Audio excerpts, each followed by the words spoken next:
Rachel Zegler was poised to become Disney's next Golden Girl.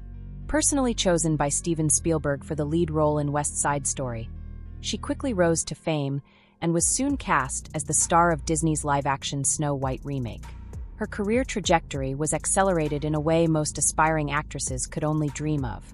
I sat through the whole thing. This was really bad. It was extremely leftist on every political dimension: racial politics, sexual politics, class politics, regime politics. Its narrative was cowardly. It was just awful. Remaking the movie, they just got rid of the dwarves, but they have one token dwarf amongst these magical creatures. You actually just went backwards. You actually just erased the dwarfism side of it, the disability, like we're a disability group, you just erase that whole. This is just so typical of the left.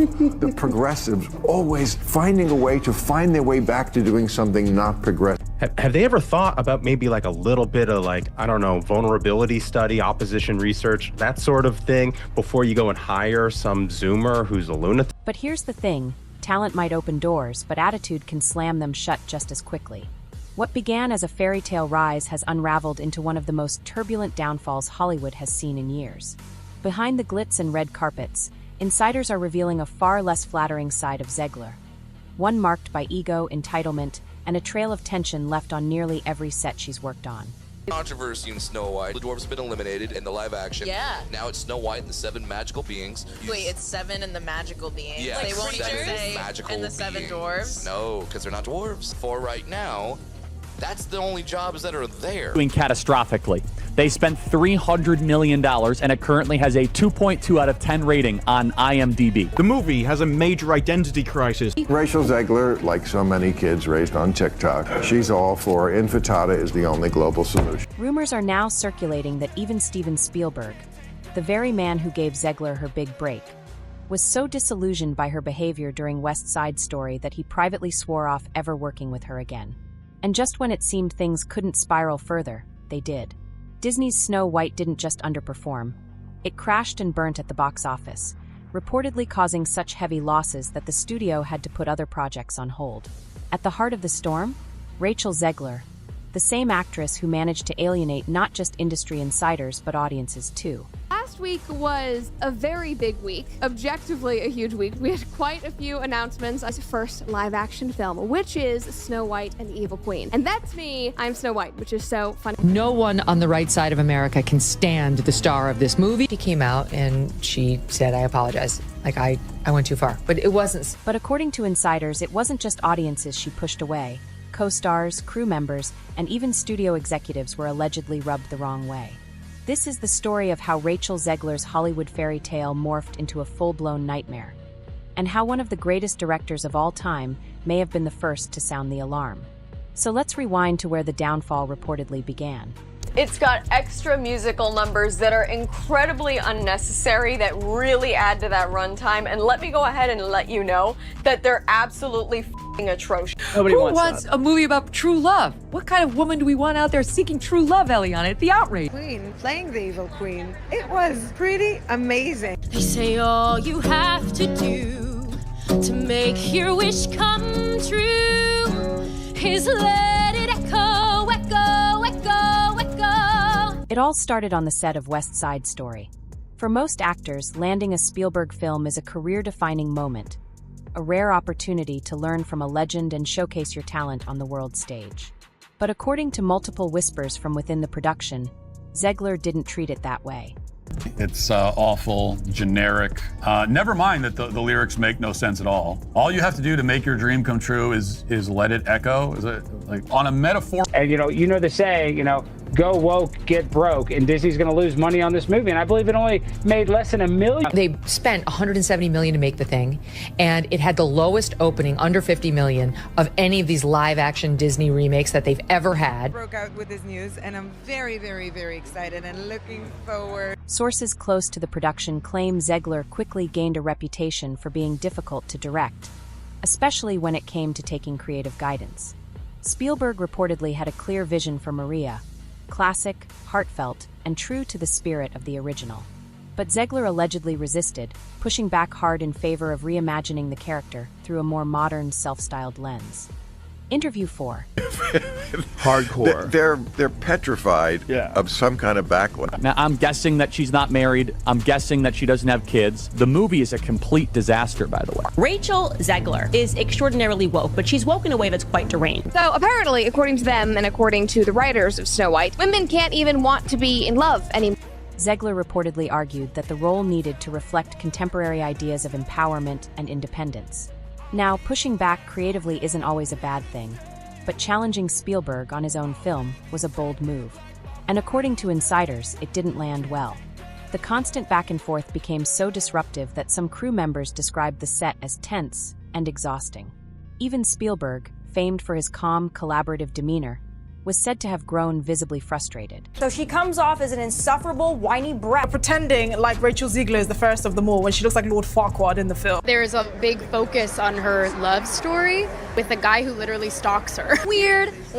Part of the first, fairy tale ever told. Disney deleted Someday My Prince Will Come and made a modernized feminist alternative. Oh my God. Interview 5. Spielberg was reportedly visibly irritated during several key rehearsals. One source even claimed that Spielberg quietly confided in colleagues that working with Zegler was one of the most frustrating experiences of his career. While he maintained professionalism in public, praising the cast and crew during press tours, those close to the production suggested that behind the scenes, he had already checked out. But the friction on West Side Story was only the beginning. The real disaster was still to come. If the drama on set wasn't enough, Zegler's casting as Maria sparked an entirely different kind of controversy. While many celebrated the choice of a Latina actress for the iconic role, it didn't take long for questions to arise about Zegler's actual heritage. Reports claimed some studio executives weren't fully convinced by her claims of Latina identity and allegedly asked her to prove it during the casting process. Let's be clear, Hollywood has a long, messy history with representation. But what made this situation especially sticky was how it all played out behind closed doors. Insiders say repeated requests for Zegler to confirm her background led to serious tension between her and the studio. Allegedly, heated conversations took place about whether her casting would be seen as authentic or as just another example of Hollywood playing fast and loose with ethnic representation.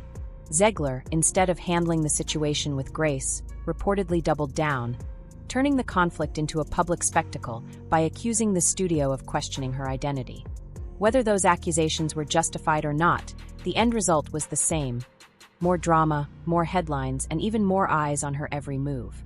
By the time West Side Story hit theaters, the behind-the-scenes noise had nearly drowned out the film itself.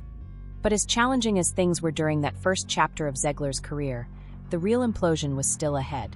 When Disney tapped Zegler to lead their Snow White reboot, it was supposed to be her redemption arc, a chance to shake off the West Side Story drama and cement herself as a true A-lister. Instead, it became the biggest disaster of her career. The numbers don't lie. With a bloated budget rumored to be between $240 and $270 million, Snow White needed to be a smash hit just to break even. But the movie barely crawled past $194.8 million globally, falling far short of expectations. While Disney tried to spin the narrative, blaming market conditions and shifting audience tastes, most weren't buying it. Industry insiders pointed their fingers squarely at Zegler, and it's hard to argue with them. Before the film even hit theaters, Zegler's own words had already sabotaged the project. Her infamous interviews, where she slammed the original Snow White as creepy and outdated, were like pouring gasoline on an already raging fire. Fans who grew up loving the 1937 classic weren't just turned off, they were downright furious. But it wasn't just her critiques of the story that caused problems. Zegler's condescending attitude during press junkets, where she laughed off the idea of romance and fairy tales and mocked the original storyline, made her seem completely out of touch with the audience she was supposed to win over.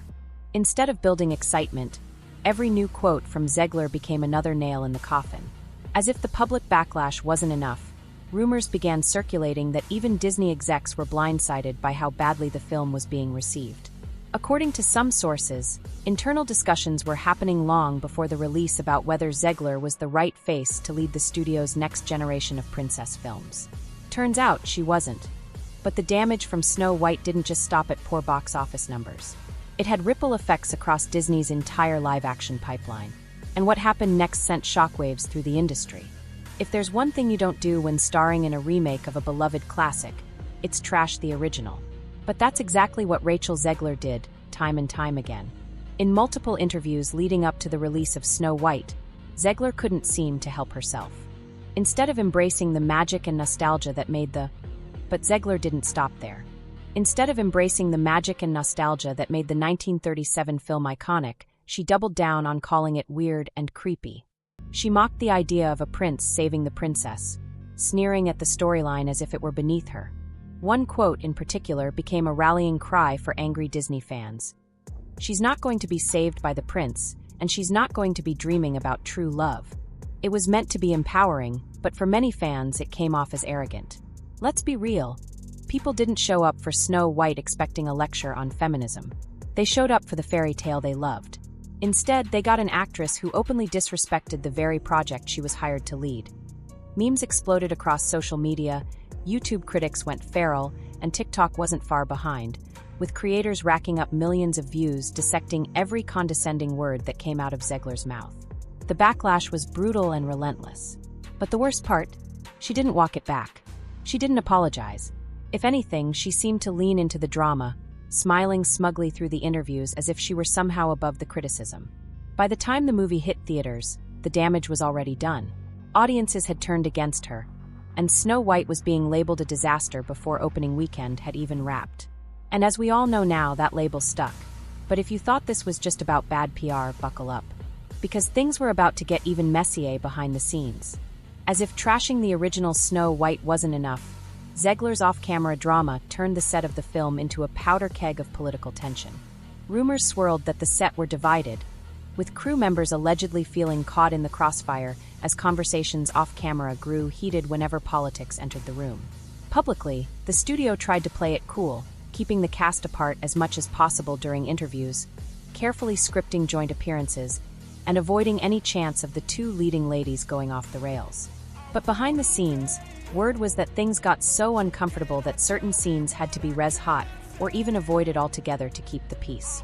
Marketing teams were reportedly scrambling to figure out how to promote the film without letting the political divide derail the press tour. And of course, the press caught on. Headlines about the icy dynamic between Zegler and her co-star, Gal Gadot, started popping up well before the movie even premiered. It was just one more disaster stacked on top of an already crumbling production. But the real fallout wouldn't just hit SnowWhite, it would shake Disney to its core. Zegler walked into Hollywood with the world at her feet. Spielberg at her back, Disney rolling out the red carpet, and a career path paved in gold. And yet, here we are, witnessing one of the fastest downfalls in recent memory. From the alleged battles with Spielberg to the disastrous SnowWhite press tour and the ugly political tensions behind the scenes, Zegler has managed to turn dream opportunities into cautionary tales. The biggest studios in the game trusted her with their most treasured IPs, and she spat in the face of both the projects and the fans who were supposed to champion her. The lesson here? Hollywood doesn't hand out second chances just because you're talented.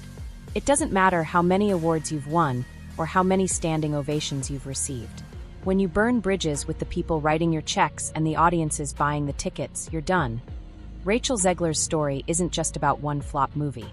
It's about what happens when ego outweighs gratitude, when controversy overshadows craft, and when the star of the show forgets that, at the end of the day, the audience always has the final say. And right now, that audience has left the building.